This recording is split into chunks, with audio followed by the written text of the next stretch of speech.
السلام علیکم۔ آج جمعرات ہے، اکتوبر کی 17 تاریخ۔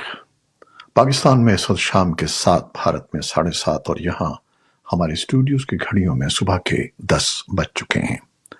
وائس آف امریکہ واشنگٹن کی اردو سروس سے میں ہوں خالد حمید، خبروں کے ایک بلیٹن کے ساتھ۔ پاکستان کے لیے شنگھائی تعاون تنظیم کا اجلاس اس حوالے سے بہت اہم رہا ہے کہ اس میں تاریخ میں پہلی مرتبہ روس سے ایک بڑا وفد پاکستان پہنچا ہے، جس نے کانفرنس کے علاوہ وزیر اعظم شہباز شریف کے ساتھ سائیڈ لائن ملاقاتوں میں دونوں ملکوں کے درمیان تجارت سمیت توانائی اور دیگر اہم امور پر بات چیت کی ہے۔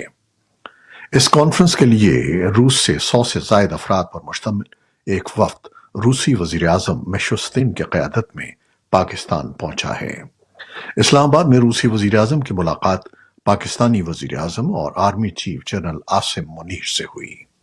اسی کانفرنس سے 2 روز قبل پاکستان اور روس کے درمیان مشترکہ فوجی مشق دور باس بھی ہوئی، جو دونوں ملکوں کے درمیان بڑھتے ہوئے تعلقات کو ظاہر کرتی ہے۔ پاکستان مسلم لیگ نون، پاکستان پیپلز پارٹی اور جمعیت علماء اسلام فضل الرحمان گروپ نے 26ویں آئینی ترمیم کے حوالے سے عدالتی اصلاحات لانے پر اتفاق کر لیا ہے۔ مولانا فضل الرحمان کا کہنا ہے کہ پاکستان تحریک انصاف کا اتفاق رائے بھی حاصل کر لیا جائے گا۔ پاکستان کے صوبے بلوچستان میں کالعدم علیحدگی پسند BLA کے حالیہ حملوں کے بعد مبینہ طور پر بلوچوں کے لاپتہ ہونے کے واقعات میں اچانک اضافہ ہوا ہے۔ Voice for Baloch Missing Persons نے دعویٰ کیا ہے کہ 26 اگست کے حملے کے بعد سے بلوچستان میں 100 سے زائد نوجوان لاپتہ ہیں۔ بلوچستان حکومت کے ترجمان شاہد رند نے کچھ ماہ قبل لاپتہ افراد کے حوالے سے وائس آف امریکہ سے گفتگو کرتے ہوئے کہا تھا کہ جو تنظیمیں یہ دعوے کر رہی ہیں انہیں چاہیے کہ پہلے اپنے دعوے کو ثابت کریں۔ اگر تنظیم کے پاس اس دعوے کے شواہد ہیں تو وہ لاپتہ افراد کو کمیشن کے سامنے پیش کریں تاکہ ان افراد کو تلاش کرنے کے لیے کوششیں عمل میں لائی جائیں۔ پنجاب کے مختلف تعلیمی اداروں میں طالبات کے ساتھ مبینہ بدسلوکیوں کے معاملے پر طلباء کے احتجاج کا دائرہ بڑھتا جا رہا ہے۔ لاہور اور راولپنڈی کے بعد اسلام آباد میں بھی طلباء سڑکوں پر نکل آئے اور توڑ پھوڑ کی۔ مظاہرین کا مطالبہ ہے کہ ان واقعات پر کارروائی کی جائے اور حقائق سامنے لائے جائیں۔ وزیر اعلیٰ پنجاب مریم نواز نے بھی بدھ کو ریپ کی خبروں کو من گھڑت قرار دیتے ہوئے جھوٹ پھیلانے والوں کے خلاف کارروائی کا اعلان کیا تھا۔ ادھر لاہور ہائی کورٹ نے تعلیمی اداروں میں ہراسانی کے حالیہ مبینہ واقعات کے معاملے پر IG پنجاب کو ذاتی حیثیت میں طلب کر لیا ہے۔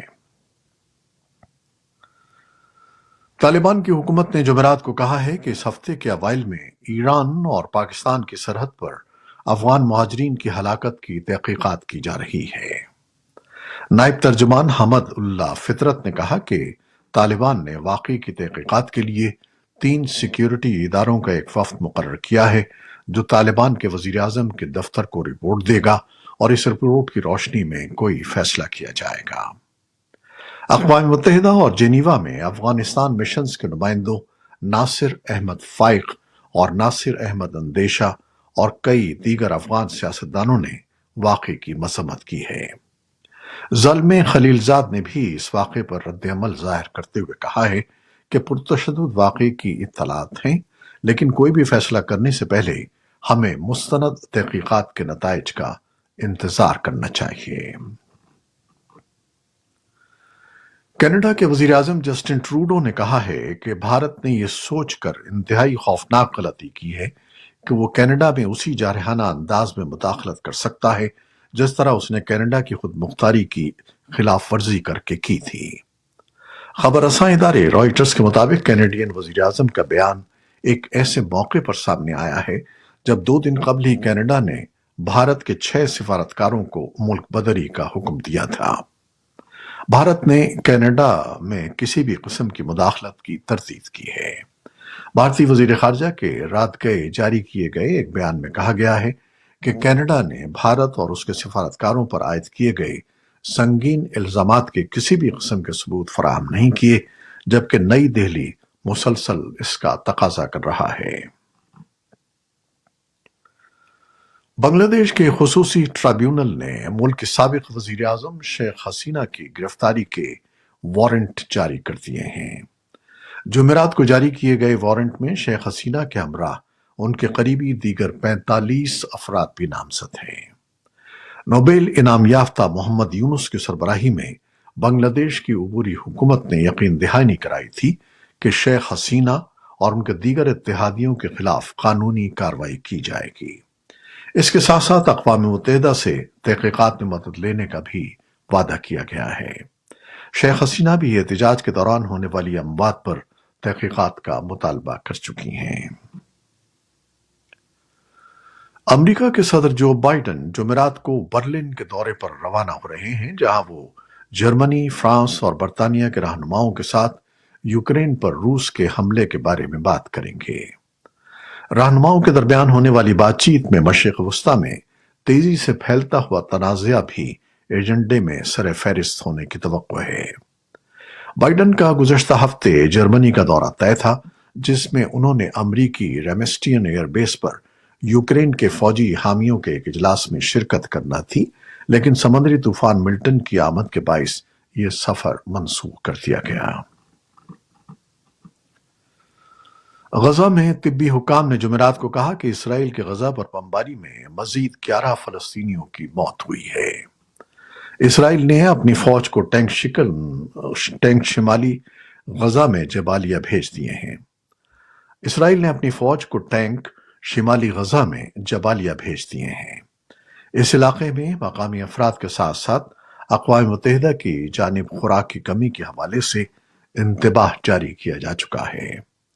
اسرائیل نے کہا ہے کہ اس نے بدھ کو غزہ میں 50 ٹرک امداد لے جانے کی اجازت دی ہے۔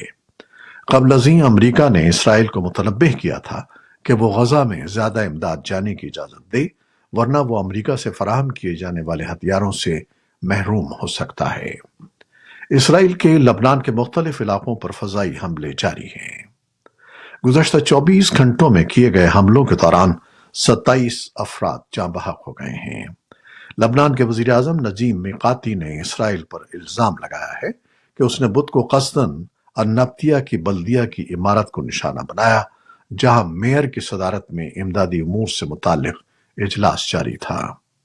دوسری جانب اسرائیل کی جانب سے مسلسل دعویٰ کیا جا رہا ہے کہ وہ حزب اللہ کے جنگجوؤں کو نشانہ بنا رہا ہے۔ امریکی فوج نے یمن میں حوثی باغیوں کے گولہ بارود کے ذخیرے پر بمباری کے لیے B-2 بمبار طیاروں کا استعمال کیا ہے۔ اسرائیل نے لبنان میں حزب اللہ کے مبینہ ٹھکانوں اور شام میں ایک فوجی چوکی کو نشانہ بنایا ہے۔ صدر ولادیمیر زیلنسکی یورپی یونین کے رہنماؤں کے ساتھ بات چیت کے لیے برسلز پہنچے ہیں، اور انہوں نے کہا ہے کہ وہ روس کے خلاف اپنے فتح کے منصوبے کا دفاع کرنے کی کوشش کر رہے ہیں۔ زیلنسکی نے نامہ نگاروں کو بتایا کہ ہمارا منصوبہ یوکرین کو مضبوط کرنا اور سفارتکاری کے لیے تیار رہنا ہے۔ روس کی وزارت دفاع نے جمعرات کو کہا کہ اس کی افواج نے دونیتسک کے علاقے میں پوکروس کے لاجسٹک مرکز کی طرف پیش قدمی کرتے ہوئے یوکرین کے مشرق میں ایک چھوٹے سے گاؤں پر قبضہ کر لیا ہے۔ بھارت کی ویسٹارا ایئر لائن نے جمعرات کو کہا کہ اس کے فرینکفرٹ سے ممبئی جانے والے مسافر طیارے کو ایک دن پہلے سوشل میڈیا پر سیکیورٹی خطرے کے بارے میں آگاہ کیا گیا تھا، لیکن طیارے کو بحفاظت اپنی منزل ممبئی پر اتار لیا گیا۔ بھارت کے ہوابازی کے وزیر رام موہن نائیڈو نے بدھ کو دیر کہا کہ پولیس نے 3 پروازوں کے خلاف بم کی دھمکیاں دینے کے الزام میں ایک نابالغ ذمہ دار کو گرفتار کر لیا ہے۔ نائیڈو نے مزید کہا کہ خرابیوں کے ذمہ دار تمام دیگر افراد کی نشاندہی کی جائے گی اور ان کے خلاف قانونی کارروائی کی جائے گی۔ معروف پاپ بینڈ ون ڈائریکشن کے سابق رکن لیام پین کی اچانک موت نے ان کے مداحوں اور ساتھی فنکاروں کو افسردہ کر دیا ہے۔